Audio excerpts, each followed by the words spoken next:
Hello everyone, नमस्कार। Start करते हैं दोस्तों 16 अप्रैल का एडिटोरियल। देखते हैं कि क्या है आज के एडिटोरियल में मेन और क्या है ऑथर की सोच। जी हाँ, हम रोज पढ़ते हैं ऑथर या फिर यूं कहें राइटर की सोच को कि राइटर ने क्या लिखा है एडिटोरियल में, और मैं आपको रोज ही यही बताता हूं कि क्यों जरूरी है एडिटोरियल पढ़ना। दोस्तों, कंपटीशन के लिए बहुत जरूरी है एडिटोरियल पढ़ना, चाहे आप जीके की बात करना चाहें और या फिर इंग्लिश में रीडिंग की बात करना चाहें, और रीडिंग के साथ साथ आप चाहे ग्रामर को लें, लेकिन हाँ एडिटोरियल जो है वो आपकी हर चीज को मजबूत करता है। तो दोस्तों, इसीलिए हम डेली लेके आते हैं एडिटोरियल, और डेली हमें पढ़ना होता है एडिटोरियल सुव्यवस्थित रूप में, इन अ अरेंज मैनर। तो स्टार्ट करते हैं आज का एडिटोरियल और देखते हैं कि क्या है आज के एडिटोरियल में मेन। लेकिन हाँ, एडिटोरियल स्टार्ट करने से पहले वही चीज स्टार्ट करेंगे, पहले वोकैबुलरी कि कौन सी है वोकैबुलरी आज की मेन जो कि एडिटोरियल में यूज हुई है। करें स्टार्ट। लेकिन वोकैबुलरी स्टार्ट करने से पहले भी एक चीज, यहां पे जितने भी स्टूडेंट्स न्यू हैं और जिन्होंने इस चैनल को सब्सक्राइब नहीं किया है, सो दोस्तों please do subscribe, do share and do like. आप सब्सक्राइब जरूर करें यदि नहीं किया, और यदि किया है तो फिर शेयर जरूर करें और लाइक जरूर करें वीडियो को। और कोई भी फीडबैक हो तो प्लीज मुझे जरूर बताएं। यदि आपको ये वीडियो इंफॉर्मेटिव लगती है तो भी मुझे बताएं, राइट। तो चलिए फिर बिना देरी के स्टार्ट करते हैं आज का एडिटोरियल और देखते हैं पहले कि क्या है आज की वोकैबुलरी। आइए।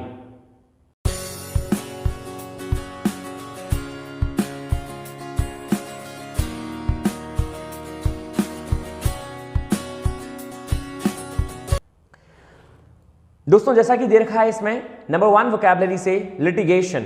लिटिगेशन एक लॉफुल वर्ड है जिसका मतलब होता है लीगल एक्शन। जो लीगल एक्शन लिए जाते हैं वो सब आते हैं लिटिगेशन के अंतर्गत। Litigation means legal action, right, मतलब कानूनी कार्यवाही कहलाती है लिटिगेशन। ION लग गया मतलब नाउन बन गया। कोई भी वर्ड जो ION से स्टार्ट होता है या ION पे खत्म होता है, स्टार्ट तो नहीं लेकिन खत्म होता है, फिनिश होता है, वो सब नाउन कहलाते हैं, राइट। नंबर 2 क्या है दोस्तों? मैंडेट। मैंडेट का मतलब होता है किसी को वोट करना, किसी को वोट, लेकिन वोट के संग संग इसका मतलब एक और होता है ऑफिशियल ऑर्डर या कमांड। किसी को कमांड देना, किसी को ऑर्डर देना कोई काम करने की, कंपल्शन कर देना कोई काम करना, वही कहलाता है मैंडेट, राइट। नंबर 3 है दोस्तों स्टैट्यूटरी।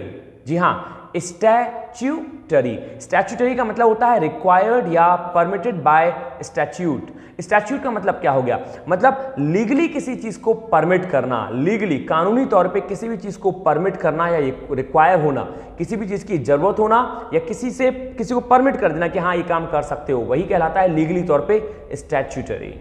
नंबर नेक्स्ट 4 है दोस्तों प्रॉम्प्ट। प्रॉम्प्ट का मतलब होता है तुरंत, ब्रिस्कली या फिर किसी को एनकरेज करना। प्रॉम्प्ट आप दोनों ही मीन में ले सकते हैं। प्रॉम्प्ट मीन्स किसी को एनकरेज करना, किसी में उत्साह वर्धन करना, और या फिर ब्रिस्कली बहुत फुर्ती से कोई काम करना, प्रॉम्प्टली, राइट। नंबर नेक्स्ट दोस्तों वेयर विदल। नंबर 5 है हमारा वेयर विदल, और वेयर विदल का मीन्स होता है money needed for a particular purpose. मतलब पैसे की कहीं बात होती है तो वो वेयर विदल कहलाता है। जब किसी पर्टिकुलर पर्पस के लिए हमें रुपए की जरूरत हो तो वही कहलाएगा वेयर विदल। नेक्स्ट दोस्तों ruled out, and the meaning of ruled out exclude, हटा देना या एलिमिनेट करना, बाहर निकाल देना या फिनिश करना कहलाता है रूल्ड आउट। आउट लग गया मींस नेगेटिव हो गया। रूल्ड, रूल मतलब शासन करना, रूल्ड आउट मतलब निकल जाना, मतलब शासन ना करना। And the last for today but not least in vocabulary streamlining. Streamlining means होता है दोस्तों मेक मोर एफिशिएंट और इफेक्टिव। किसी भी चीज को बहुत ज्यादा इफेक्टिव, प्रभावी बनाना या एफिशिएंट बनाना, निपुण बना देना, उसको बहुत ज्यादा कारगर बनाना, स्ट्रीमलाइनिंग होता है। किसी भी चीज को बहुत प्रभावी बना देना कि हाँ ठीक है, आपने कोई काम किया और उसका प्रभाव बहुत अच्छा पड़ा, it means you streamlined that thing. तो स्ट्रीमलाइनिंग मीन्स प्रभावी बनाना किसी चीज को, राइट। ये थी आज की 7 वोकैबुलरी। मैं आशा करता हूं पूरे विश्वास के साथ कि आपको समझ में आई होंगी। यदि कहीं कोई क्वेश्चन है तो प्लीज मुझसे जरूर पूछिएगा। तो आइए फिर स्टार्ट करते हैं बिना देरी किए हुए आज का एडिटोरियल और देखते हैं कि क्या है आज के एडिटोरियल में राइटर की सोच। ठीक है, आइए। सो स्टार्ट करते हैं आज की हेडिंग से। जैसा कि हेडिंग दे रखी है दोस्तों टेक 2, मतलब 2 चीजों को लें। टेक का मतलब होता है लेना जो कि वर्ब है, और 2 का मतलब होता है ये आपका नंबर हो गया 2। तो टेक 2 का मतलब 2 चीज। तो भाई ऑथर क्या कहना चाह रहा है कि कौन सी 2 चीजों को लेना है? तो देखते हैं, जैसा कि हेडिंग में था टेक 2, आगे कहा ऑन ड्वेल डिग्री प्रोग्राम। अच्छा, ड्वेल का मतलब होता है दोस्तों दो, तो यहाँ पे जो 2 का यूज हुआ है वो ड्वेल के लिए यूज हुआ है, और डिग्री प्रोग्राम मतलब राइटर कह रहा है कि 2 डिग्रियां एक साथ लेना। इसी पे आज का पैसेज है। ये काफी दिनों से हंगामा चल रहा है कि क्या हम 2 डिग्री एक संग ले सकते हैं, तो कैसे ले सकते हैं, फिर उसके संग क्या उपाय हैं। तो वही सारी चीजों की बात शायद इसमें की गई है। तो भाई क्या कहा आगे, अलाइंग द परस्यूट ऑफ 2 कोर्सेज, मतलब 2 कोर्सेज को परस्यू करना, 2 कोर्सेज यदि हम करें उसको अलाउ किया जाना साइमल्टेनियसली, एक साथ, in physical mode, physical mode में। फिजिकल मोड का मतलब होता है ऑफलाइन मोड। फिजिकल मोड मतलब जहां हम फिजिकली प्रेजेंट हो सकते हैं, मतलब ऑफलाइन। ऑनलाइन का मतलब क्या हो गया, जो अनफिजिकल है, जहां जा नहीं सकते। आप कैसे कर रहे हैं, आप by laptop, by computer, by net use कर रहे हैं, और फिजिकल मतलब जहां आप जा सकते हैं। तो भाई अलाउ करना 2 कोर्सेज का एक साथ किया जाना फिजिकल मोड मतलब ऑफलाइन से इस प्रॉब्लमैटिक, ये प्रॉब्लमैटिक हो सकता है। तो जी हाँ, राइटर ने बहुत अच्छी बात कही है। राइटर ने क्वेश्चन मार्क लगाया है या फिर अपनी बात रखी है कि भैया यदि हम 2 कोर्सों को एक साथ करें, किसी भी 2 कोर्स को एक साथ करें और गवर्नमेंट यदि अलाउ कर दे, तो भाई फिजिकल मोड में, वो भी ऑफलाइन मोड में, तो ये क्या होगा, ये प्रॉब्लमैटिक हो सकता है। कैसे प्रॉब्लमैटिक हो सकता है भाई, कैसे समस्या उत्पन्न हो सकती है, आइए देखते हैं कि राइटर कैसे कह रहा है। तो भैया यहां से स्टार्ट हुआ आपका पैसेज, जो dual degree academic programme a work in progress है and the subject of much litigation for years, और जो सालों से कानूनी मुद्दा बना हुआ है, has finally been given legal sanctity, उसको लीगल परमिशन मिल गई है। यहाँ पे सैंक्टिटी का मतलब वैसे तो पवित्रता होता है, लेकिन यहाँ सैंक्टिटी का मतलब है परमिशन का मिलना।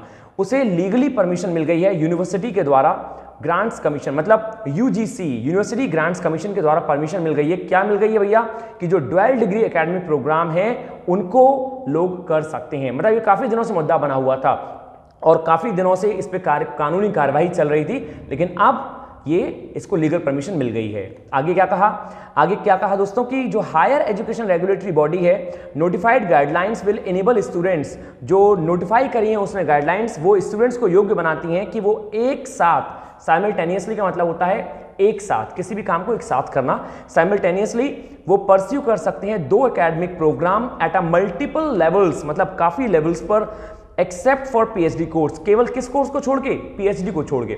मतलब यदि आप कोई 2 कोर्स एक साथ करना चाहें तो आप 2 कोर्स साइमल्टेनियसली एक साथ कर सकते हैं, लेकिन हाँ वो पीएचडी प्रोग्राम नहीं होना चाहिए। पीएचडी को छोड़कर बाकी कोई भी कोर्स कर सकते हैं। आगे कहा, ये चीज इट हैज प्रोजेक्टेड, इस चीज ने दिखाया कि it as a logical extension of the national education policy 2020, जो 2020 की नेशनल एजुकेशन पॉलिसी थी उसी का एक्सटेंशन रूप है, मतलब उसी को बढ़ाया गया है इसके द्वारा। उसका इट हैज प्रोजेक्टेड, इस चीज ने दिखाया कि इट, ये जो है एज अ लॉजिकल एक्सटेंशन, ये एक तार्किक एक्सटेंशन है, बढ़ावा है किसका, of a national education policy, मतलब 2020 में कोई नेशनल एजुकेशन पॉलिसी लाई गई थी, उसी के तहत इस चीज को बढ़ावा दिया गया है। विद इट्स एम्फेसिस, इस बात पे जोर देते हुए, on facilitating multiple pathways to learning using formal and non formal modes, कि भैया मल्टीपल वे दिए जाएंगे स्टूडेंट्स को पढ़ाई के, फॉर्मल और नॉन फॉर्मल दोनों लेकिन मोड्स में। आप फॉर्मल भी कर सकते हैं, नॉन फॉर्मल होकर भी कर सकते हैं। तो लर्निंग जो पॉलिसी है, एजुकेशन जो पॉलिसी है, वो अब आप किसी भी रूप में कर सकते हैं, आपको खुली छूट दी गई है, राइट। तो दोस्तों समरी क्या हुई, समरी ये हो गई इसकी बहुत छोटी सी और शॉर्ट में, कि पहले जो लीगल एक एक्शन बना हुआ था कि जो ड्वेल डिग्री कोर्स हैं, एकेडमिक प्रोग्राम्स हैं, उनको अनुमति चाहिए थी गवर्नमेंट की लीगली, लेकिन अब लीगल अनुमति मिल गई है। तो भाई अब क्वेश्चन मार्क ये है कि नहीं, क्या ये ठीक रहेगा, और ये किसको मिली है, ये पीएचडी कोर्सेज को छोड़ के बाकी सभी कोर्सेज को मिल गई है। तो आगे देखते हैं कि राइटर ने इस पर क्यों आपत्तिजनक क्वेश्चन उठाए हैं या फिर क्या टेंशन है। आगे कहा दोस्तों, the UGC has proposed, UGC ने प्रपोज किया है, बताया है कि भैया अ 3-वे choice involving a combination of offline only, मतलब जो 3-वे चॉइस हैं कॉम्बिनेशन की, वो 3-वे रखे गए हैं। कौन कौन से, कि या तो आप ऑफलाइन कर सकते हैं केवल, या ऑफलाइन विद डिस्टेंस मोड कर सकते हैं, और डिस्टेंस या online only modes for dual programme कर सकते हैं। मतलब उन्होंने कहा कि इस प्रोग्राम को 3 भागों में विभाजित किया गया है।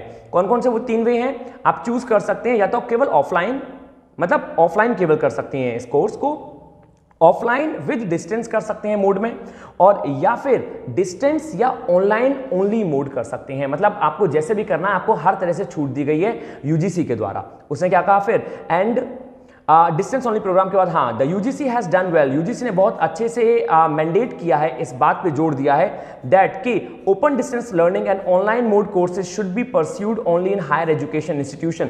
मतलब ये जो कोर्सेज किए जाने चाहिए ये केवल हायर एजुकेशन इंस्टीट्यूशंस में किए जाने चाहिए जो कि रिकॉग्नाइज्ड हैं बाय स्टैट्यूटरी बॉडीज द्वारा, मतलब लीगल बॉडीज द्वारा।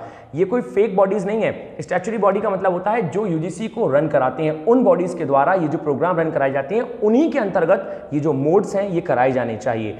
This would also eliminate dubious players, और ये जो चीज है ये एलिमिनेट करेगा, ये निकाल देगा, ये बाहर फेंक देगा ड्यूबियस प्लेयर्स को, उनको जिनके ऊपर शंकाएं होती हैं, जिनके ऊपर डाउट होते हैं in the online education segment. मतलब जो धांधलेबाजी चलती है कि लोग दुनिया भर के कोर्सेज करा रहे हैं जो कि वो यूजीसी से एफिलिएटेड नहीं होते हैं, अब उन लोगों के धंधे बंद हो जाएंगे और ये केवल स्टैट्यूटरी बॉडीज जो हैं केवल वही इस कोर्स को कराएंगी।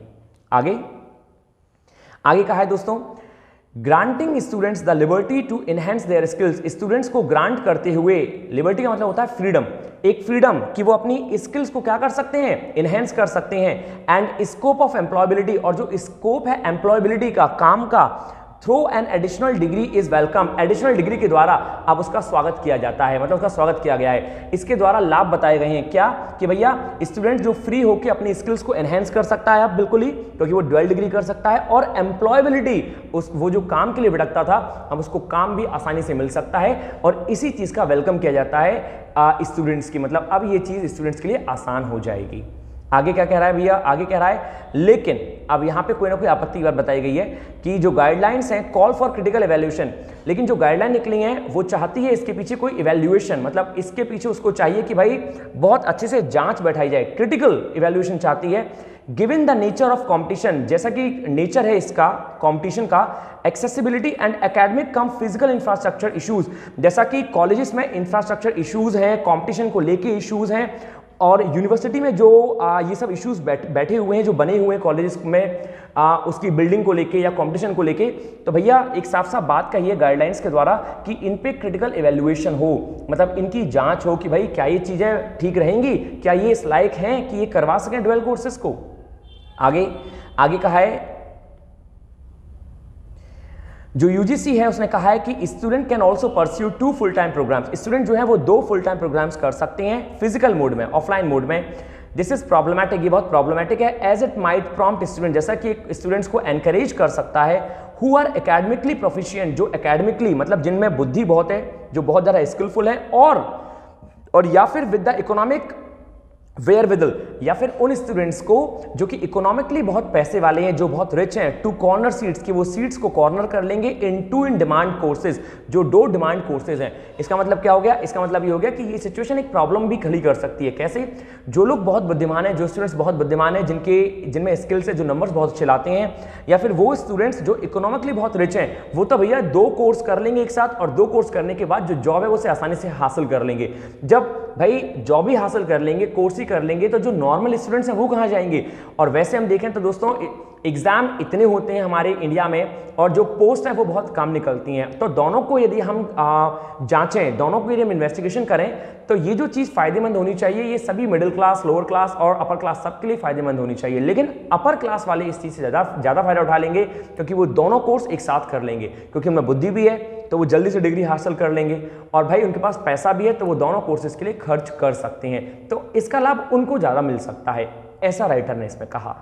राइट, तो भाई अब देखते हैं क्या इसका कोई बचाव का उपाय है।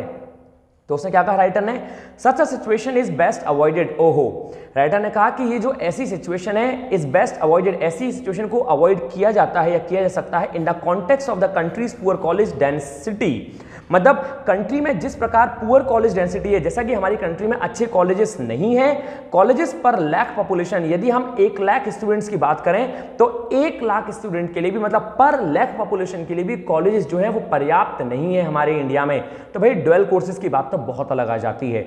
आगे उसने क्या कहा, in the 18 to 23 age group, जो 18 से 23 साल के बच्चे हैं उनके लिए बात की गई है।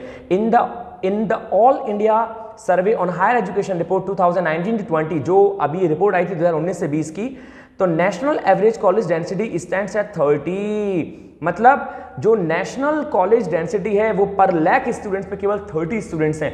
मतलब जब 1 लाख स्टूडेंट होते हैं तो भैया जो 30 क्या है, केवल ऑल ओवर इंडिया में 30 बेस्ट कॉलेज बताए गए हैं 1 लाख स्टूडेंट्स पे। यदि हम पर लाख तुलना कर रहे हैं तो भाई 1 लाख में 30 खाली कॉलेज हैं 1 लाख स्टूडेंट्स के लिए। तो भाई कॉलेज बहुत कम है, स्टूडेंट्स बहुत ज़्यादा हैं। ये जो रेशियो है ये बहुत गड़बड़ा रहा है और यही रेशियो के कारण ही दोस्तों जो हमारे इंडिया में कॉलेज की सिचुएशन है या स्टूडेंट्स के लिए जॉब की सिचुएशन है वो बहुत गंदी बनी हुई है। कॉलेजेस इतने हैं नहीं, कॉलेजेस हैं तो इंफ्रास्ट्रक्चर नहीं है, उनमें इंफ्रास्ट्रक्चर है तो अच्छी उसमें परफॉर्मेंस नहीं है, so lot of things are there. तो वहीं राइटर ने कहा कि ये जो सिचुएशन है अवॉइड की जा सकती है। कैसे? इस सिचुएशन को देखते हुए कि कॉलेज ही नहीं है तो ड्वेल कोर्स कहां से कराओगे।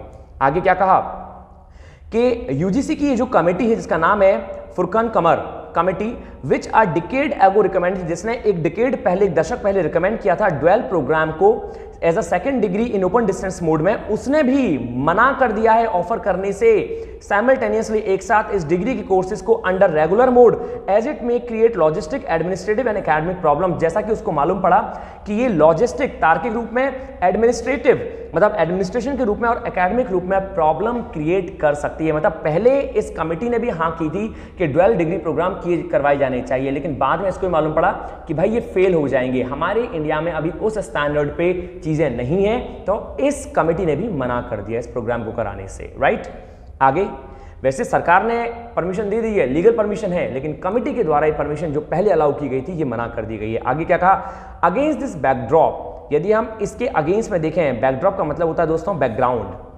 यदि हम इस बैकग्राउंड के अगेंस्ट में देखें तो क्या पाएंगे, यूजीसी में रिकंसिडर, यूजीसी को चाहिए कि भैया इसको दोबारा सोचे, इसकी गाइडलाइंस को for the physical mode option, offline option के लिए। फिजिकल मोड मैंने बताया, दोबारा इसको देखे एक ऑफलाइन मोड ऑप्शन के लिए, वाइल इंप्लीमेंटिंग द अदर, जबकि इंप्लीमेंट करते हुए अदर 2 चॉइसेस को स्ट्रेंथनिंग, उसे पावरफुल बनाते हुए और स्ट्रीमलाइनिंग और बहुत महत्वपूर्ण, बहुत मजबूत बनाते हुए ओपन डिस्टेंस लर्निंग कोर्सेज को साथ ही साथ, मतलब साथ ही साथ वो 2 काम करे। पहला तो फिजिकल मोड ऑप्शन की जो गाइडलाइंस हैं उनको रिकंसिडर करे और जो दूसरी 2 चॉइसेस बची हैं उनको स्ट्रेंथनिंग करे, स्ट्रीमलाइन करे साथ ही साथ। ये क्या है, ये राइटर ने एक सोच दी है, राइटर ने सजेशन दिया है यूजीसी को कि यूजीसी को जरूरत है दोबारा इस चीज को रिकंसिडर करने की और जो 2 चॉइसेस हैं उन पे भी ध्यान देने की। राइट, तो दोस्तों होल सोल पैसेज में जो बताया गया है वो कहा गया है कि लीगली जो लोग पहले कह रहे थे कि भाई हमें ड्वेल कोर्स करनी है और ड्वेल कोर्स कराई जानी चाहिए, तो ठीक है अब सरकार ने परमिट कर दिया, अभी लिटिगेशन अलाउ भी करता है, कानून अलाउ भी करता है, लेकिन क्या ये वास्तव में सही है? तो किन लोगों को इससे लाभ होने वाला है या किन को नहीं, और लाभ लेने के बाद कितने ऐसे लोग हैं जो इसका रियल हकदार हैं, जो वास्तव में लाभ ले पाएंगे, जिनको वास्तव में जरूरत है, तो क्या ऐसे लोगों की पूर्ति हो पाएगी? तो वही राइटर ने यहाँ पे एक क्वेश्चन उठाए हैं दोस्तों। आगे कहा है अल्टरनेटिवली, वैकल्पिक रूप में, it may look at its 2004 documents for initiation, it may look, ये दिखा सकता है इसका 2004 का 2004 डॉक्यूमेंट फॉर इनिशिएशन, जब उसने इनिशिएशन किया था ऑफ डबल मल्टीपल डिग्री को लेकर, प्रोग्राम को लेकर इन इंजीनियरिंग डिसिप्लिन्स में, वेयर इट हैड प्रपोज, जब उसने प्रपोज किया था कि एक गैप होना चाहिए एक इंजीनियरिंग डिग्री होल्डर के साथ to enrol for an additional, जब कोई एडिशनल कोर्स करे और उसके बाद वो कोई इंजीनियरिंग कोर्स करे तो भैया इसके बीच में गैप होना चाहिए, और एड ऑन डिग्री, और या फिर कोई एड ऑन डिग्री का मतलब ये है या तो डिग्री के बाद कोई और दूसरा कोर्स करे या एडिशनल कोर्स करे, उन दोनों चीजों में क्या होना चाहिए, एक गैप होना चाहिए, लेकिन एक साथ करो ये गड़बड़ है। तो ये बात भी अभी बता रहा है राइटर कि 2004 में ऐसा भी एक प्रस्ताव लाया गया था कि भाई जब इंजीनियरिंग स्टूडेंट्स के लिए कहा गया था कि यदि आप इंजीनियरिंग के संग संग कोई और कोर्स करना चाहते हैं या फिर किसी और कोर्स के संग इंजीनियरिंग करना चाहते हैं तो उसमें गैप होना चाहिए, लेकिन आप एक साथ 2 कोर्स कर रहे हैं, ये कोई लीगली नहीं है। कैसे कोई स्टूडेंट 2 कोर्स एक साथ कर सकता है, कैसे वो 2 क्लासों में एक साथ प्रवेश ले सकता है? तो बहुत बड़ा क्वेश्चन मार्क है। आगे कहा राइटर ने दैट अप्रोच इज प्रैग्मेटिक, ये जो अप्रोच है ये प्रैक्टिकल है, एज इट ऑल्सो सॉट, जैसा कि इसने ध्यान खींचा, जैसा कि इसने देखा पाया, टू रिड्यूस द ड्यूरेशन, कि ड्यूरेशन जो है वो कम हो जाती है of the add on degree, अच्छा ड्यूरेशन जो है वो कम हो जाएगी of the add on degree course की by eliminating about 33% to 38% of the common curriculum. उसने कहा कि यदि हम दोनों कोर्स को, ये एक लाभ भी देता है, क्या लाभ देता है ये बताता है प्रैक्टिकल अप्रोच में, यदि दोनों कोर्स जो आप कर रहे हैं उसका कोई कॉमन वेरिएंट मिलता है, मतलब उसमें जो कॉमन करिकुलम है यदि आप उसको हटा दें तो बाकी जो कोर्स बचता है वो आप कर सकते हैं। क्या मतलब है दोस्तों, उसने साफ साफ कहा यहाँ पे इस लाइन से, यदि आप देखें, दैट अप्रोच इज प्रैग्मेटिक, मतलब ये जो अप्रोच है ये प्रैक्टिकल भी है। कैसे? एज इट ऑल्सो सॉर्ट, जैसा कि इसने पाया, टू रिड्यूस द ड्यूरेशन, कि ड्यूरेशन जो है कोर्स करने का जो टाइम है उसको घटा दिया जाए। कैसे? Of the add on degree by eliminating about, जो डिग्री में ऐड हुआ है उसको एलिमिनेट करते हुए, क्या? ऑफ द कॉमन करिकुलम, जो कॉमन करिकुलम होता है उस चीज को हम एलिमिनेट कर दें, ऑफ द बीई बीटेक। उसने एग्जांपल लिया, जैसे कोई इंसान बीई और बीटेक कर रहा है तो उसमें से जो दो कॉमन कोर्स आ रहे हैं दोनों के, उसको हटा दिया जाए तो ड्यूरेशन कम हो जाएगी, और जो अलग अलग कोर्सेज हैं दोनों के उनको कराया जाए। तो उसने क्या कहा? Course a total of 160 credits.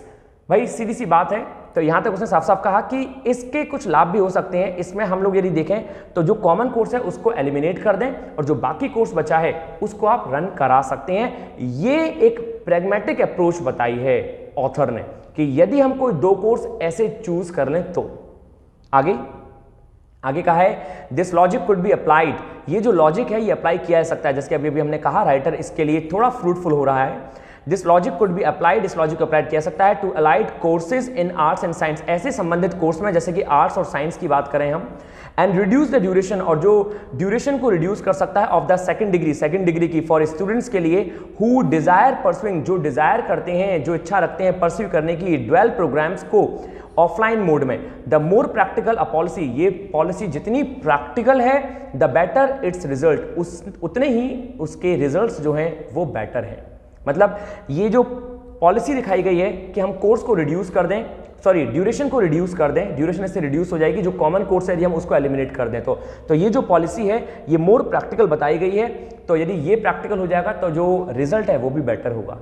तो दोस्तों होलसेल यदि हम समरी करें तो हम एक चीज जानेंगे, राइटर इट मीन्स ऑथर यहाँ पे कुछ सजेस्टिव टोन देना चाह रहा है और कुछ क्रिटिकल टोन का यूज कर रहा है। दोनों टोन यूज किए हैं। क्रिटिकल इसीलिए कही है क्योंकि उसने कहा है कि इसका लाभ हर किसी को नहीं मिल पाएगा, उनको ज्यादा मिल पाएगा जो बहुत बुद्धिमान है या जिनके पास रुपया बहुत है। तो वहां राइटर की टोन क्रिटिकल थी, लेकिन यहाँ पे चूंकि राइटर ने लास्ट में आते थे बता दिया कि कैसे इस कोर्स का लाभ उठाया जा सकता है या क्या करना चाहिए, तो ये सजेस्टिव टोन हो गई।